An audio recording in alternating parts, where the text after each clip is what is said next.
एक गांव में नीलम नाम की एक बहुत ही लंबी लड़की रहा करती थी। उसकी माँ उसकी शादी के लिए लड़कों को ढूंढती रहती, लेकिन उसकी हाइट इतनी लंबी थी कि कोई भी उसे शादी करने को तैयार ही नहीं होता है। एक दिन की बात है। अरे नीलम बेटी, तू अभी तक तैयार नहीं हुई। जा जल्दी से तैयार हो जा। मैंने तेरे लिए एक बढ़िया सा रिश्ता देखा है। लड़के वाले आते ही होंगे। क्या है अम्मा, आप हमेशा मेरे लिए रिश्ता ही तो देखती रहती हो और फिर लड़के वाले आते हैं, चार नुक्स निकालकर मुझे रिजेक्ट करके चले जाते हैं। अरे बेटी, ऐसा नहीं है। उन्हें ही तेरे गुण नहीं दिखते तो मैं क्या करूं। चल तैयार हो जा। ना ना, मैं नहीं होंगी तैयार।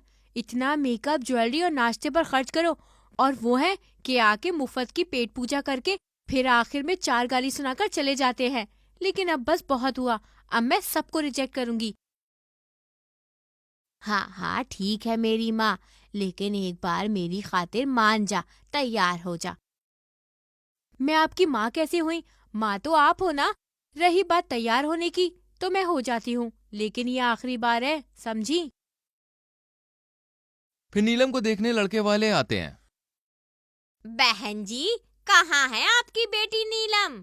काफी सुना है उसके बारे में, बुलाइए तो। हाँ हाँ बहन जी, बस आ ही रही है। तभी नीलम तैयार होकर हाथ में नाश्ते की ट्रे लिए वहां पे आ जाती है।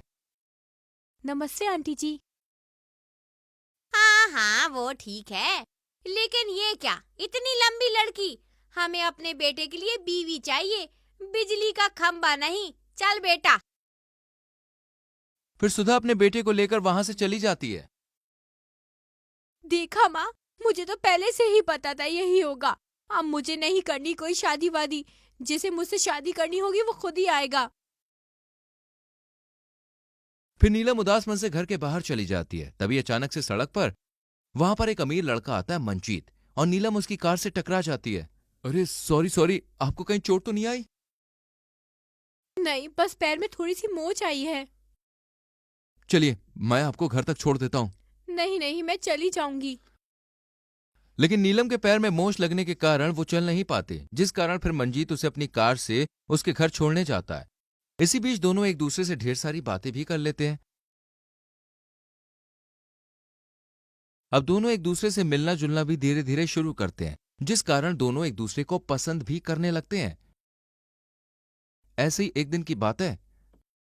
नीलम, अब मुझे लगता है कि हमें शादी कर लेनी चाहिए। क्या? सच में तुम मुझसे शादी करना चाहते हो? मैं एक काम करता हूं, मैं अपनी एक्स गर्लफ्रेंड रीटा से शादी कर लेता हूं, ठीक है? धत। फिर दोनों हंसने लगते हैं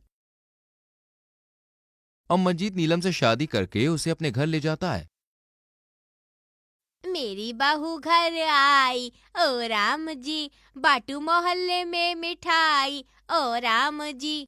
ससुराल में तुम्हारा स्वागत है बहू रानी। फिर सास बहू को देखकर थोड़ी कंफ्यूज हो जाती है। बहू, ये तूने कितनी ऊंची हील पहन रखी है, बिल्कुल खली की बहन लग रही है। नहीं नहीं माँ जी, ये तो मेरी नेचुरल हाइट है। हील्स वील्स तो बौने लोग पहनते हैं। मैं तो बचपन से ही हाइटेड हूँ।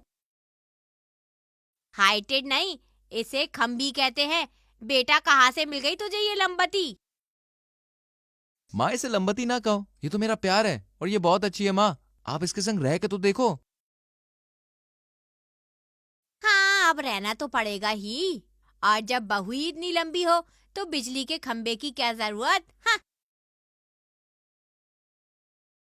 फिर सास बहू का गृह प्रवेश करवाती है। बहू के लंबे होने के कारण अब सास हमेशा उसे किसी न किसी बात पे ताने मारा करती है। ऐसी एक दिन मोहल्ले की जीना मौसमी के घर आती है।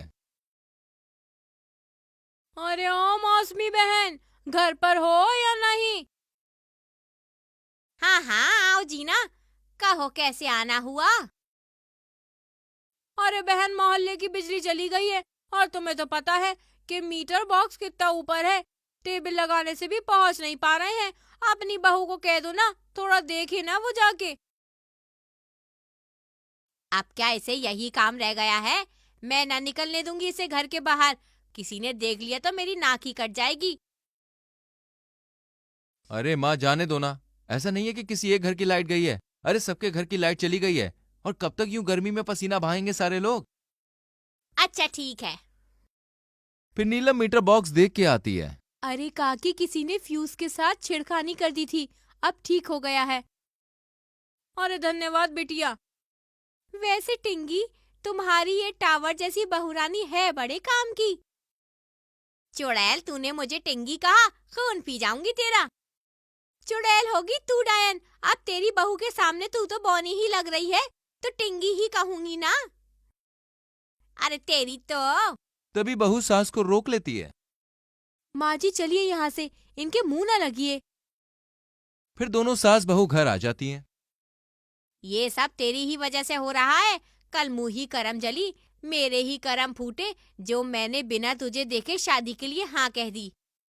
फिर नीलम सास को बिना कुछ कहे रोते हुए वहां से चली जाती है। ऐसी एक दिन की बात है। माँ चलो जल्दी से तैयार हो जाओ, मैंने मेले की 3 टिकटें बुक की हैं। आज हम सेंट्रल पार्क में मेला देखने जा रहे हैं। नहीं नहीं, मैं कहीं नहीं जाऊंगी, वो भी इस करमजली लंबती के साथ तो बिल्कुल भी नहीं।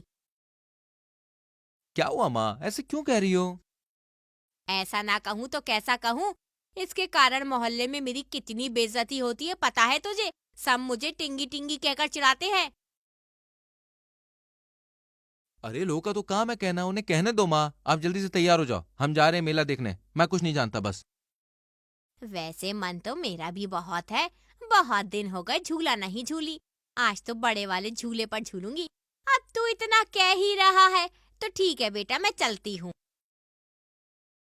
फिर तीनों मेला देखने के लिए चले जाते हैं।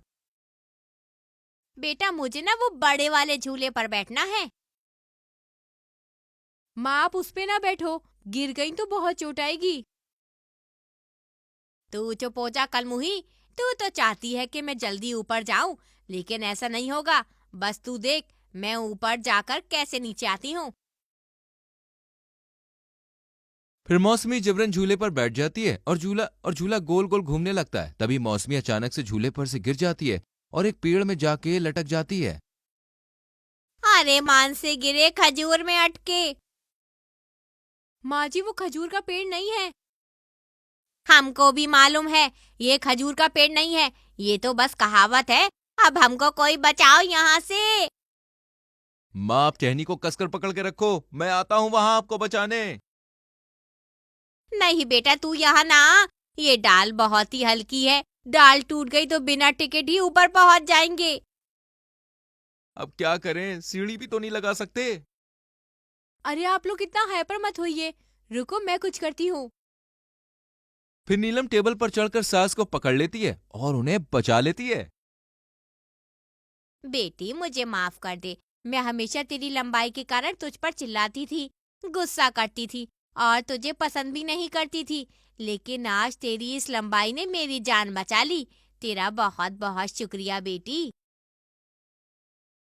और वो अपनी लंबी बहू को उसकी हाइट के साथ ही हंसी खुशी स्वीकार करती है, जिसके बाद दोनों सास बहू हंसी खुशी रहते हैं।